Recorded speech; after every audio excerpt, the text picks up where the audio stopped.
Hello बच्चों। आज हम लोग पढ़ेंगे एक्सरसाइज 1F।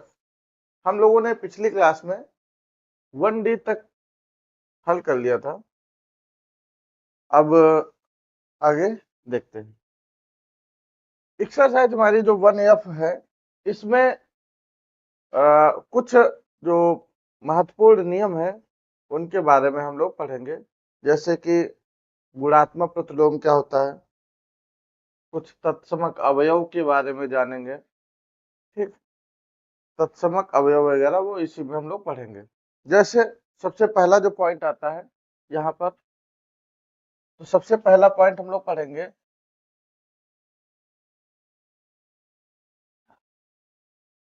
शून्य के प्रगुण के बारे में। सबसे पहला हमारा जो मुख्य बिंदु क्या रहेगा, शून्य प्रगुण। हमने प्रगुण बहुत सारे पढ़े थे पिछली क्लासों में, जिसमें योग का प्रगुण भी पढ़ लिए हैं, जोड़ का योग का, घटाने का, गुणा का प्रगुण, ये इतने सारे प्रगुण हमारे हो गए थे। अब आगे एक आता है शून्य प्रगुण। और शून्य प्रगुण यहाँ पर परिमेय संख्या के रूप में क्या कहता है कि जो शून्य है वो भी एक परिमेय संख्या है। ठीक, शून्य भी एक परिमेय संख्या है। अब कैसे है शून्य एक परिमेय संख्या, तो उसको हम लोग देखेंगे। जैसे मान लीजिए लिखा है, कोई सवाल दे दिया जाए, जैसे 0/5 कामा 0/-1 कामा 0/10 कामा 0/-3। अब ये प्रश्न दिए गए हैं और ये कहा जाए क्या ये परिमेय संख्याएं हैं। ठीक, तो हम कह सकते हैं कि ये परिमेय संख्या है। ठीक, कैसे है? 0 जब लिखा गया है 0, तो इसका मतलब अगर इसके नीचे जैसे 0 है और अगर हमने इसके नीचे कोई पूर्णांक लिख दिया, कोई भी पूर्णांक लिख दिया, तो यदि हम 0 को 5 से भाग देंगे तो इसका मान कितना प्राप्त होगा?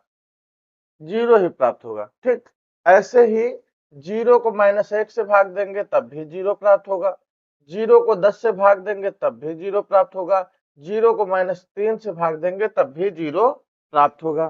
ठीक, यानी हमारा प्राप्त जो उत्तर हो रहा है वो 0 हो रहा है, यानी शून्य प्राप्त हो रहा है। और शून्य को हम ये लिख सकते थे। ठीक, हल करने पर ये मिला हमको। अब वही तो यहाँ पे कहा गया था, क्या शून्य एक प्रगुण है? तो बिल्कुल है, क्योंकि हम शून्य को यानी शून्य के बटे में हम कुछ भी लिख सकते हैं। अर्थात हम ये कह सकते हैं कि हम इसको P/Q के रूप में हमने इसको लिख दिया, ये हमारा P/Q का रूप है। और इसमें क्या कंडीशन है कि जहां Q बराबर नहीं है 0 के। कहने का मतलब क्या है कि Q का जो मान होना चाहिए, जो हर का मान होना चाहिए, वो 0 के बराबर नहीं होना चाहिए। यही तो बोला गया था कि परिमेय संख्या होने की जो शर्त थी, तो वो शर्त ये पूरी तरह से उसका पालन यहाँ पर हो रहा है। ठीक, तो बात समझ गए ना कि शून्य प्रगुण है कैसे। कहने का मतलब यह है कि शून्य के नीचे हम कोई भी संख्या लिख दें तो वह P/Q का रूप बन जाती है। ठीक, तो इस तरह से एक बात यहाँ पर और स्पष्ट हो गई। क्या स्पष्ट हो गई? कि सभी पूर्णांक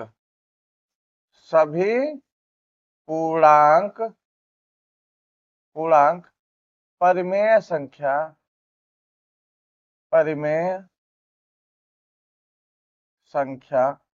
होते हैं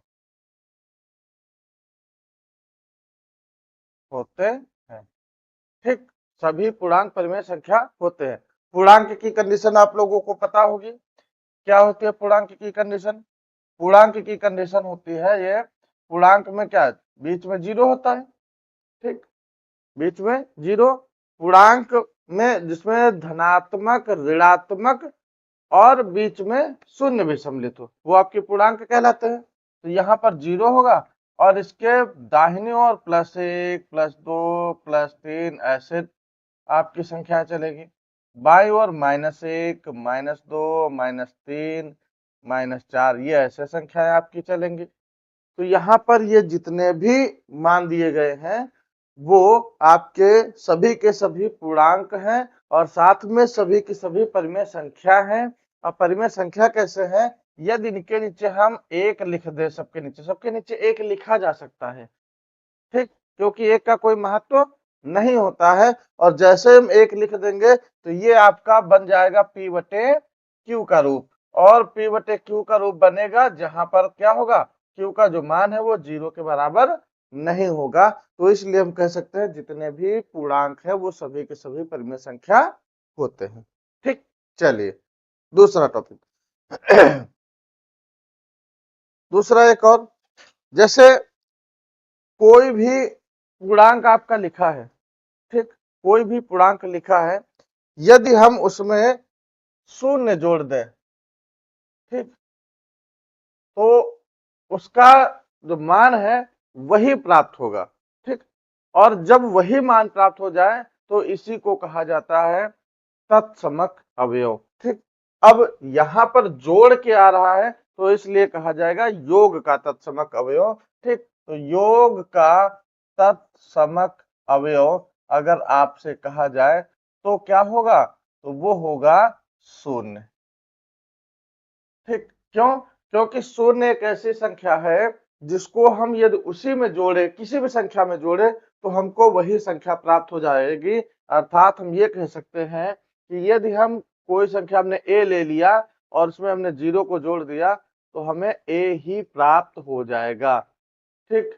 और यहाँ पर चूंकि बात करी गई है पूरा वो परिमेय संख्या की, तो परिमेय संख्या से जितने भी पूर्णांक है वो सभी के सभी परिमेय संख्या होते हैं।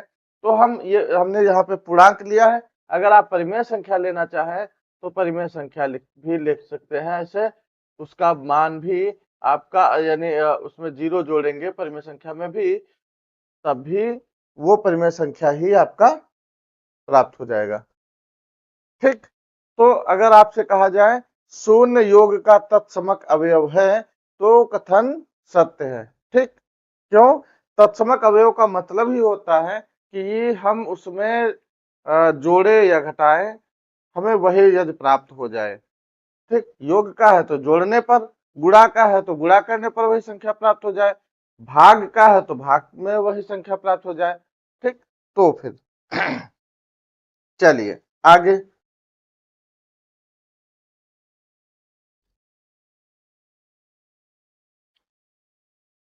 इसके बाद अगला आता है, ये तो था मतलब कि योग का।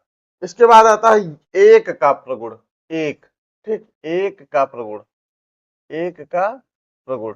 अब एक का प्रगुण क्या कहता है, एक का प्रगुण ये कहता है कि यदि हम एक में किसी भी परिमेय संख्या से गुणा कराएंगे तो हमको वही परिमेय संख्या प्राप्त हो जाएगी, कब, गुणा में। तो ये आपका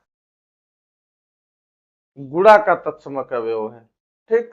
क्या, एक है, उसमें योग में क्या था, 0 जोड़ के वही संख्या मिल रही थी। यहाँ पर यदि किसी परिमेय संख्या में 1 से गुणा कराएंगे तो वही परिमेय संख्या हमको प्राप्त होगी। तो इसलिए हम कह सकते हैं कि गुणा का तत्समक अवयव यानी एक गुणा का तत्समक अवयव है, ठीक। शून्य किसका तत्समक अवयव था, तो शून्य था योग का तत्समक अवयव, ठीक। वैसे ही एक किसका तत्समक अवयव है, गुणा का, ठीक। चलिए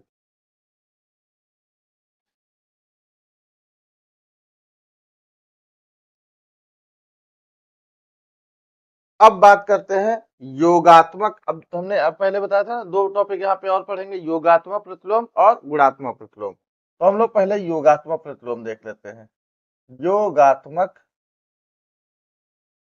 प्रतिलोम, योगात्मक प्रतिलोम का मतलब होता है कि योग का उल्टा, और योग का मतलब क्या होता है, कोई संख्या हम जोड़ रहे हैं, ठीक।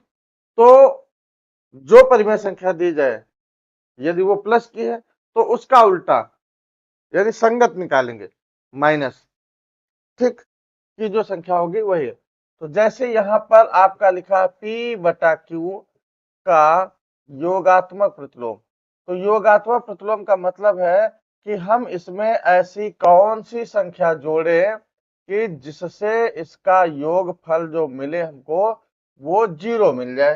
तो यदि हम प्लस की संख्या है तो प्लस की संख्या में यदि हम माइनस की संख्या जोड़ दें तो हमें योगफल कैसा प्राप्त हो जाएगा? शून्य प्राप्त हो जाएगा। तो जो जोड़ने पर, ठीक, किसी भी पूर्णांक में जो संख्या जोड़ने पर योगफल शून्य प्राप्त हो जाए वो आपका योगात्मक प्रतिलोम कहलाएगा। तो P बटे Q का योगात्मक प्रतिलोम क्या होगा? माइनस P बटा Q।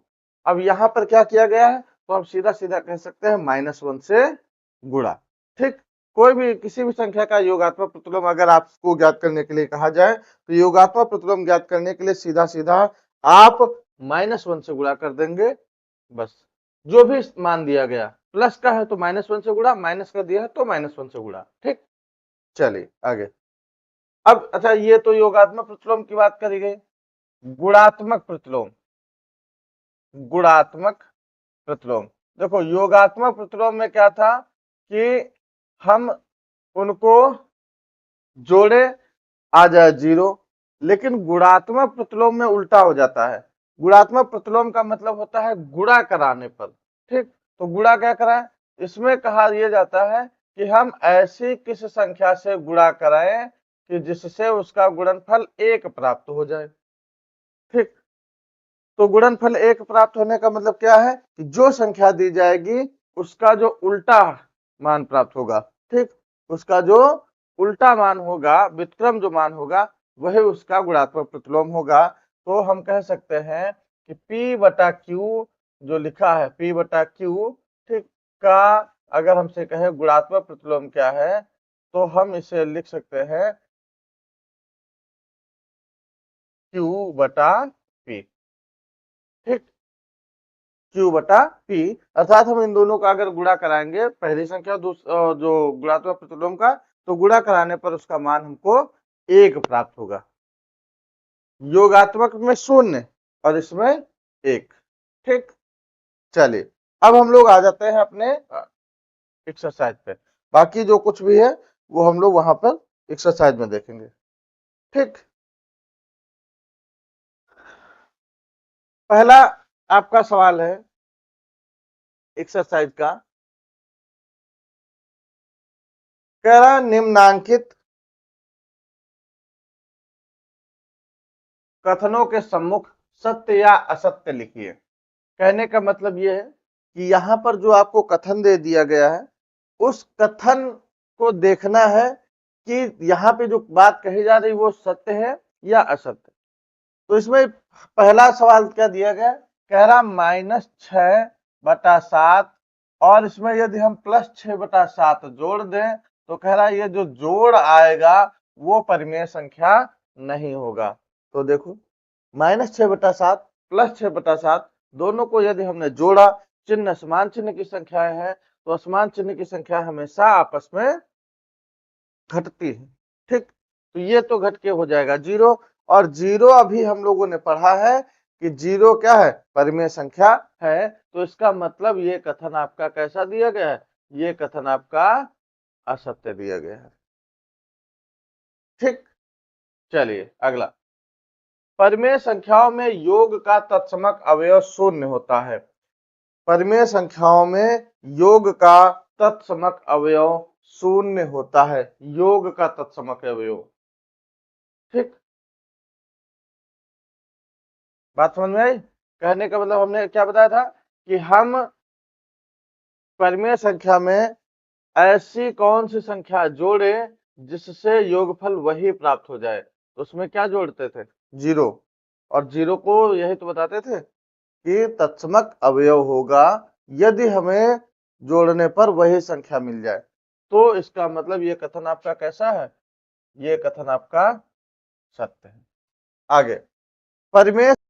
अब तीसरा प्रश्न है, कहा यह गया है कि परिमेय संख्या 0 का योगात्मक प्रतिलोम नहीं होता है। 0 का योगात्मक प्रतिलोम, योगात्मक प्रतिलोम में हम क्या लोग करते क्या है कि ऐसी संख्या जिसको जोड़ने पर योगफल शून्य प्राप्त हो। तो शून्य में शून्य जोड़ेंगे तो योगफल शून्य ही प्राप्त होगा। और वैसे एक चीज याद रखना, शून्य में जैसे बाकी जो पूर्णांक होते हैं उनमें प्लस, ठीक, और माइनस की संख्या होती है, परंतु शून्य में प्लस माइनस की संख्या नहीं होती है। ठीक, तो इसलिए ये कथन कैसा हो जाएगा आपका? असत्य। चलिए आगे, किसी ऋणात्मक परिमेय संख्या का योगात्मक प्रतिलोम एक धनात्मक परिमेय संख्या होती है। कथन कैसा है आपका? ये आपका कथन सत्य है। भाई, योगात्मक प्रतिलोम का मतलब क्या होता है? योगात्मक प्रतिलोम का मतलब होता है कि यदि कोई संख्या दी गई है तो उसके मान में हम -1 से गुणा कर देंगे, जो भी संख्या दी जाएगी, और -1 से गुणा जैसे ही करेंगे तो यदि वो ऋणात्मक संख्या है तो वो धनात्मक हो जाएगी, और यदि वो धनात्मक है तो वो ऋणात्मक हो जाएगी। तो यहाँ पर कहा गया है कि ऋणात्मक परिमेय संख्या, और उसका अगर निकालेंगे हम योगात्मक प्रतिलोम, तो ऋणात्मक परिमेय संख्या में हम -1 से गुणा करेंगे तो माइनस, एक तो ऋणात्मक वाला चिन्ह माइनस का, और दूसरा -1 से गुणा तो माइनस माइनस प्लस। फिर इस हिसाब से ये कथन आपका सत्य हो जाएगा। अगला, परिमेय संख्याओं में घटाने का तत्समक अवयव शून्य है। परिमेय संख्याओं में घटाने का तत्समक अवयव क्या है? शून्य है। तो ये घटाने का तत्समक अवयव, ये आपका कथन असत्य है। ठीक, अगला, परिमेय संख्याओं में गुणा का तत्समक अवयव 1 है। गुणा का तत्समक अवयव यानी गुणा अगर हम कराएंगे तो 1 सही है। हाँ, गुणा का तत्समक अवयव क्या है? 1, और जोड़ का तत्समक अवयव 0। चलिए आगे चलते हैं।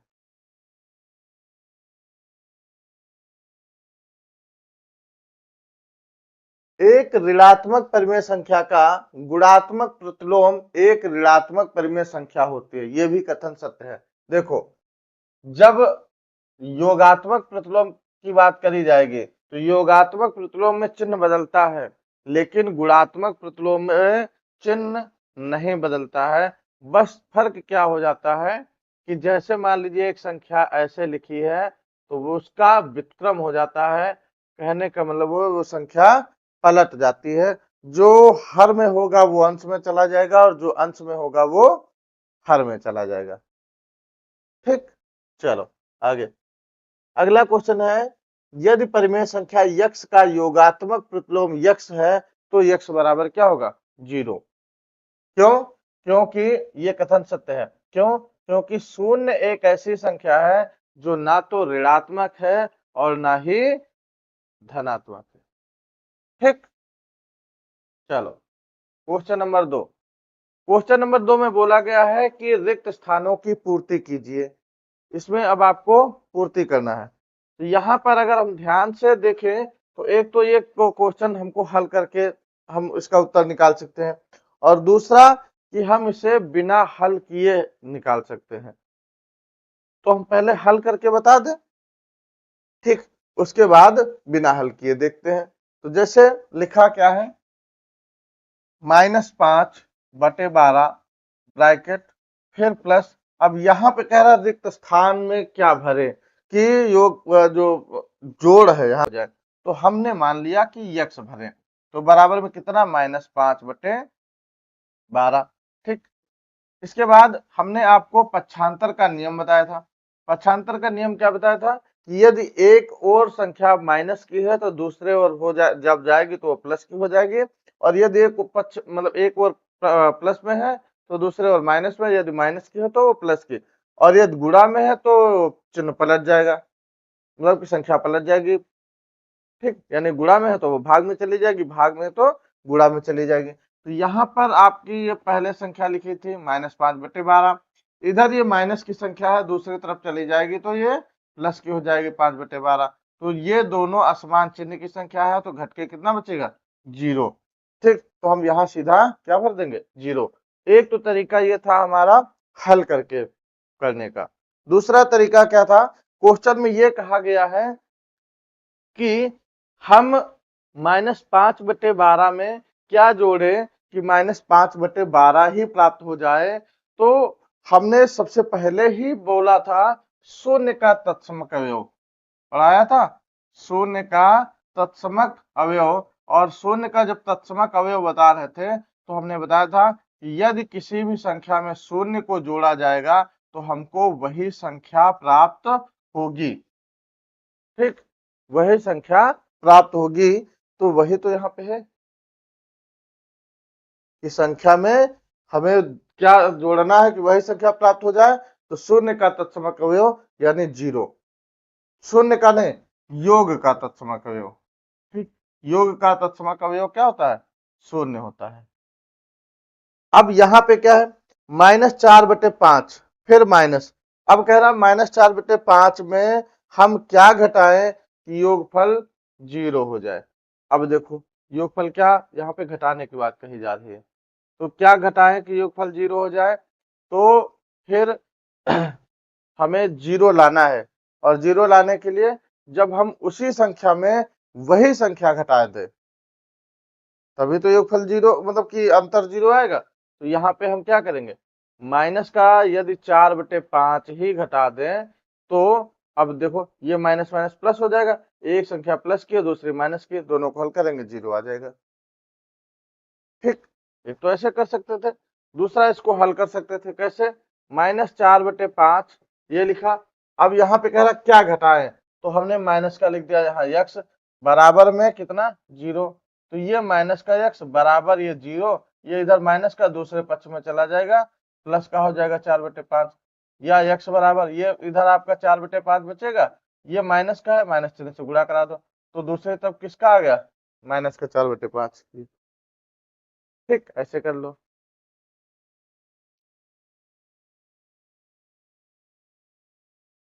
आया समझ में? चलो आगे देखो।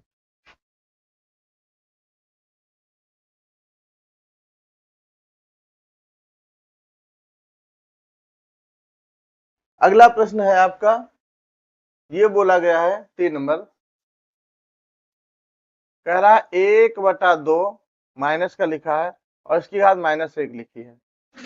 और जब किसी संख्या की घात -1 लिखी हो तो इसका मतलब ये है कि उस जो संख्या जिसकी घात माइनस की है उस संख्या को यदि हमें घात जो घात दी गई है माइनस की, यदि उसे हमें प्लस का लाना है तो उस संख्या को पलट दो। तो पलटेंगे तो क्या हो जाएगा, -2 आपका ऊपर चला जाएगा, 1 नीचे आ जाएगा, घात हो जाएगी प्लस की। और जब इसको -2 की घात, नीचे हर में कोई एक का कोई महत्व ही नहीं है, ठीक, तो ऊपर बचेगा -2, -2 की घात 1, और -2 की घात 1 का मतलब ही होता है माइनस का 2 ही आएगा सिर्फ। ठीक, और ये क्या लिखा है, ये आपका लिखा है गुणात्मक प्रतिलोम। ठीक, गुणात्मक प्रतिलोम। गुणात्मक प्रतिलोम का मतलब ये होता है कि हम उस संख्या को उलट दें। ठीक, चलिए आगे देखो। यहाँ पे अगला सवाल जो चौथा सवाल दिया गया है, चौथा सवाल दिया गया है माइनस का 2/3 छोटा ब्रैकेट, फिर गुणा 3/4, फिर बड़ा ब्रैकेट है और बड़ा ब्रैकेट के ऊपर -1 है, कह रहा बराबर में कितना आएगा। तो देखो अंदर पहले हम हल कर ले, तो जब अंदर हल करेंगे तो कितना आ जाएगा, लिखा है माइनस का 2/3, फिर गुणा का चिन्ह 3/4, तो 3 से ये 3 कटा, ब्रैकेट के ऊपर माइनस का 1, 2 1 कम 2, 2 दूना 4, ये बचा ऊपर का -1 और नीचे 2 की घात -1, 2 नीचे से ऊपर ले जाओ यानी व्युत्क्रम है, घात माइनस की है ना, माइनस की 1, और इस माइनस को हमें अगर प्लस बनाना तो क्या करना पड़ेगा, जो संख्या अंदर है उसको पलट देना पड़ेगा। तो पलटेंगे तो 2 माइनस का ऊपर हो जाएगा, 1 नीचे, घात अब हो जाएगी प्लस का 1। ठीक, तो ये आ जाएगा आपका सिर्फ -2 उत्तर।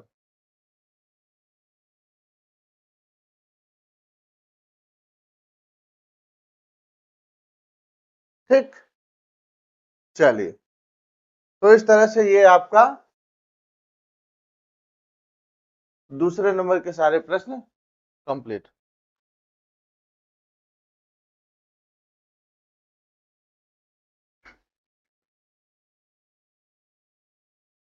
अब क्वेश्चन नंबर 3 है, बोला यह गया है कि प्रत्येक स्थिति में यक्स का मान बताइए।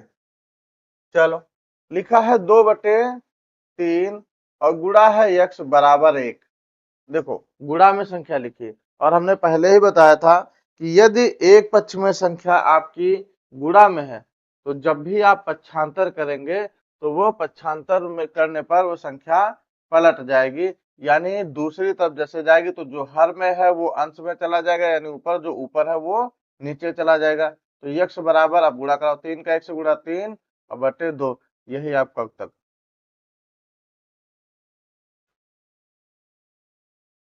ठीक, अब यहाँ पे देखो बीच में प्लस चिन्ह लगा है, तो जैसे पक्षांतर करेंगे तो यक्स ये प्लस का ऐसे रहेगा बराबर, ये माइनस का 3/4 है, दूसरी तरफ जाएगा प्लस का 3/4 हो जाएगा। जीरो में प्लस 3/4 को जोड़ेंगे तो यक्स बराबर ये 3/4 ही आ जाएगा।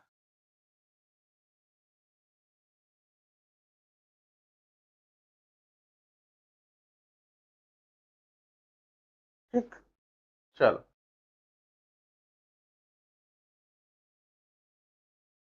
ये भी वैसा ही है, लिखा है यक्स, ठीक, गुणा है, तो इसको दूसरे पक्ष में जैसे ही भेजेंगे तो दूसरे पक्ष में जाने पर संख्या पलट जाएगी। 4 ऊपर -5 नीचे, गुणा करा लो तो यक्स बराबर 4 एकम 4 बटे -5, बस यही उत्तर।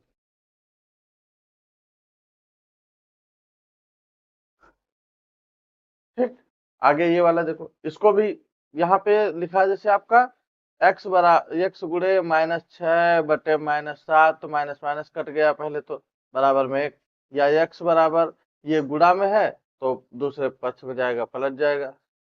ठीक, तो एक्स बराबर 7/6, बस उत्तर।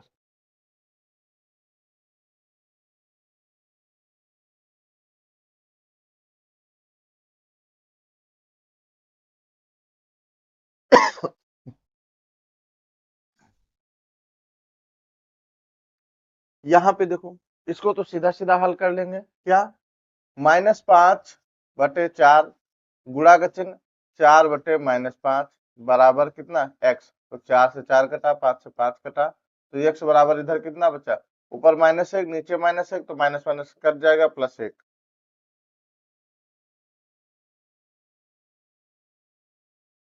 ठीक, नीचे यहाँ पे क्या है, -7/6 +7/6 बराबर एक्स, इसको ब्रैकेट खोलो तो -7/6 आ जाएगा, इधर +7/6 आ जाएगा, बराबर में एक्स, तो ये माइनस ये प्लस कट जाएगा, तो एक्स बराबर कितना, 0।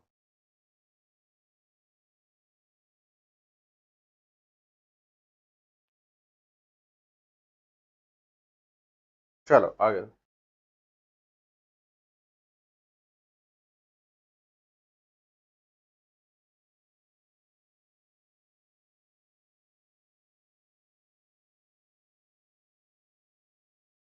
Question number 4। क्वेश्चन नंबर 4 में ये बोला गया है कि योगात्मक प्रतिलोम बताइए।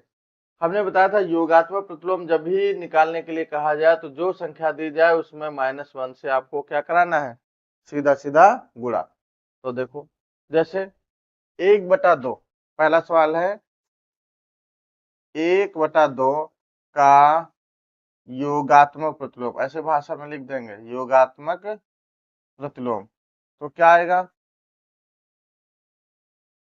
1/2 लिखो और -1 से गुणा, ऊपर नीचे केवल एक जगह पे कराना है, तो -1 से जैसे गुणा कराएंगे तो माइनस का 1/2, बस यही आ जाएगा, यानी चिन्ह बदल जाएगा सीधा सीधा।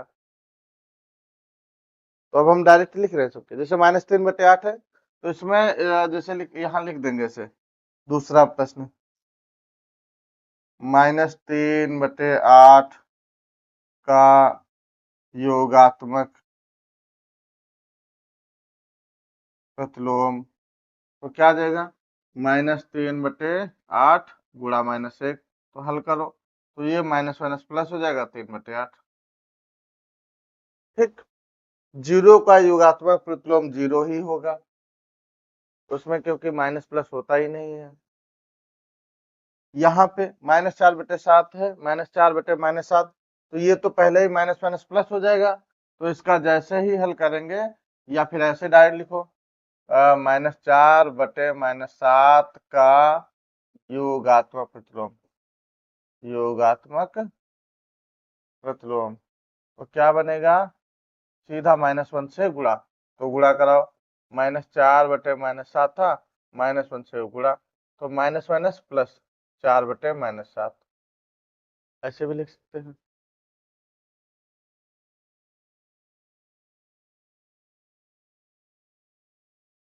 ठीक, चलिए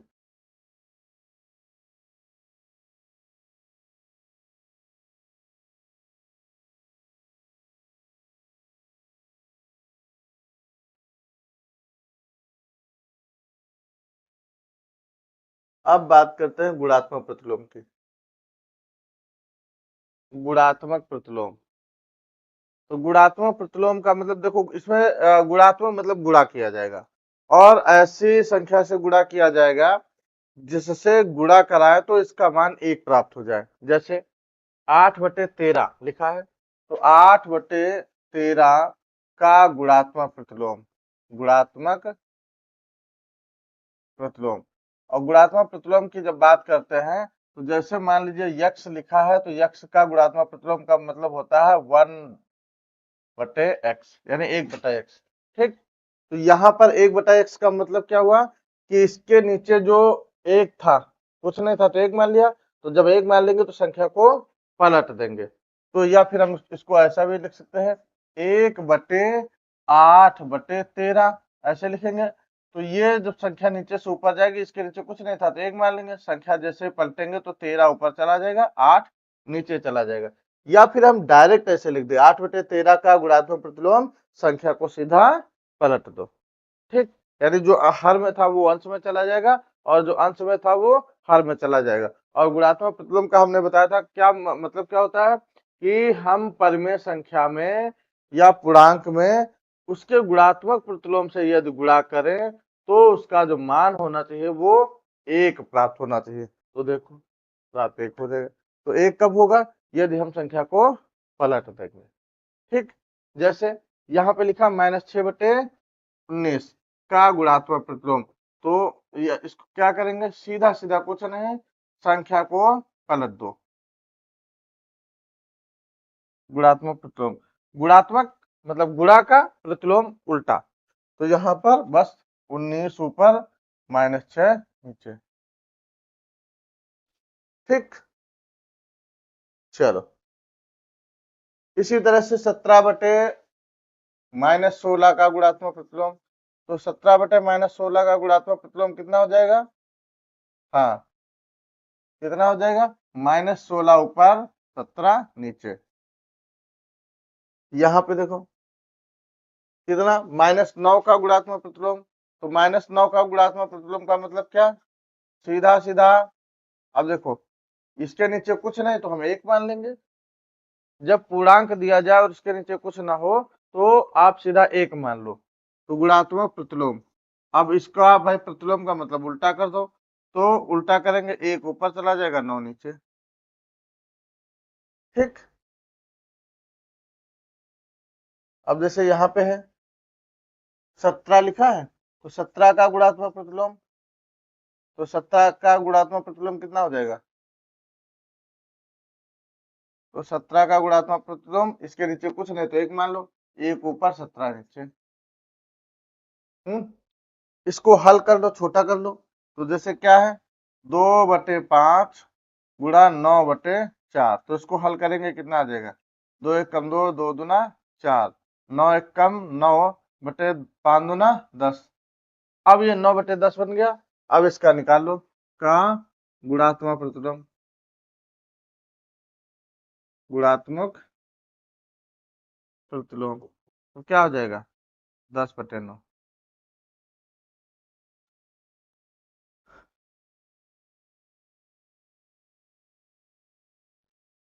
ठीक, चलिए